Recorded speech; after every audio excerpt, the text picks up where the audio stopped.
Spice jet airlines की crew member का बड़ा खुलासा। वे बोली कि सीआईएसएफ का थानेदार मुझसे कहता है कि तुम एक रात मेरे साथ बिताने का क्या लोगी। तुम मेरा कहना मान लो, तुम्हें चैन मिलेगा, तुम्हारा भी काम जल्दी हो जाएगा। यह गंभीर आरोप जयपुर एयरपोर्ट पर सीआईएसएफ के एएसआई गिरि प्रसाद को थप्पड़ मारने वाली स्पाइस जेट की क्रू मेंबर ने लगाए हैं। 11 जुलाई की सुबह 4 बजे जयपुर एयरपोर्ट पर स्पाइस जेट की क्रू मेंबर और सीआईएसएफ के एएसआई के बीच में हाथापाई हो गई थी। क्रू मेंबर ने एएसआई को थप्पड़ मार दिया था। 11 तारीख की बात है। सुबह 4:30 बजे मैं अपना काम ही करी थी तो बोलता है सीधे सीधे कहाँ जा रही हो गिरिराज सर जो थे, कहाँ जा रही हो, हमें भी अपना सेवा पानी का मौका दो। फिर मैंने कहा लेडीज कांस्टेबल को बुलाओ मेरी फ्रिस्किंग के लिए। तो कहता है एक मतलब फिर उसने वापस बात अपना हो गया कि एक रात रुकने का क्या लोगी, तुम मेरा कहा मान लो, तुम चैन मिलेगा तुम्हें, तुम्हारा काम जल्दी हो जाएगा ऐसे। तो फिर मैंने कहा मैं पुलिस कंप्लेन कर दूंगी। तो वो कहता है कि तुम मेरा तो कुछ बिगाड़ नहीं सकती हो, तुम जैसी बाजारू औरत मैंने बहुत देखा है, तुम्हारी नौकरी निकलवा दूंगा, तुम्हें भीख मांगने का हो जाएगा अगर तुम मेरा कहानी मानोगी। मामला आपने दर्ज कराया, उसके पहले इन्होंने भी मामला दर्ज कराया? उन्होंने पहले दर्ज करवाया जी, फिर आपने दर्ज कराया। हाँ। तो मतलब ये जो तमाम आरोप आपने लगाए, हालांकि कल आपको जमानत नहीं मिली, जांच तो नहीं, जांच का विषय है, आगे भी कोई कंप्लेन करी पुलिस के अलावा? पुलिस के अलावा कहीं कंप्लेन नहीं किया है मैंने।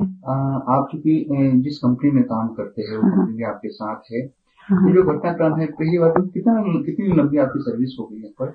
मुझे स्पाइस जेट में 5 साल कंप्लीट होने वाला है, दिसंबर में मेरा पूरा 5 साल हो जाएगा। और मैंने काफी अलग अलग एयरपोर्ट में भी काम किया है और मैं भी सिक्योरिटी डिपार्टमेंट से हूँ। मुझे अच्छे से रूल रेगुलेशंस क्या है मुझे सब पता है कि एक एयरपोर्ट में कैसे क्या काम करना है। तो उनका ये स्टेटमेंट है कि मैं जबरदस्ती कर रही हूँ अंदर जाने के लिए, और मेरे पास वो वैलिड कार्ड भी नहीं है। जो एईपी होता है हमारा, जो एयरपोर्ट एंट्री परमिट कार्ड होता है, वो ब्यूरो ऑफ सिविल एविएशन से जो अथॉरिटी मिलता है उसके थ्रू हमें वो एईपी मिलता है कि आप एप्लीकेबल हो अंदर जाने के लिए।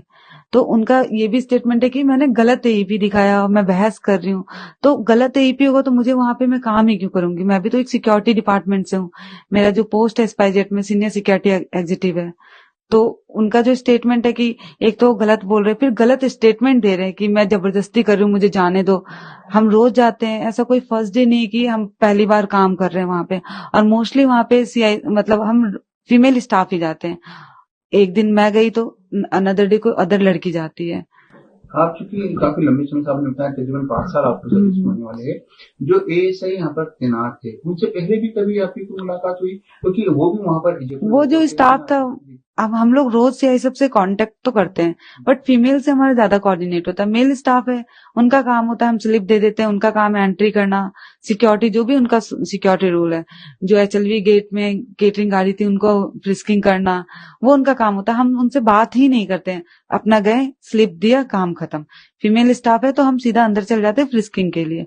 उस टाइम वहां पे फीमेल स्टाफ नहीं थी, रोज की तरह जो मैंने कहा अपना स्लिप दे दिया। स्लिप देने के बाद उन्होंने मेरे से गलत शब्द यूज में करने स्टार्ट कर दिया बोलना। पहली बार हुआ जब फीमेल स्टाफ नहीं थी वहां पे, रोजाना वहाँ पर जो ड्यूटी पर अमूमन जाना ही पड़ता है, तो कभी ऐसा पैदा नहीं हुआ कि फीमेल स्टाफ ना हो? वहां पे मॉर्निंग के टाइम फीमेल स्टाफ होती है, नाइट में नहीं रहती है। और वो रोज ऐसा ही होता है कि हम केटरिंग गाड़ी लेकर जाते हैं, उनको स्लिप देते हैं और हम डिपार्चर हॉल पे चल जाते हैं। उधर फीमेल स्टाफ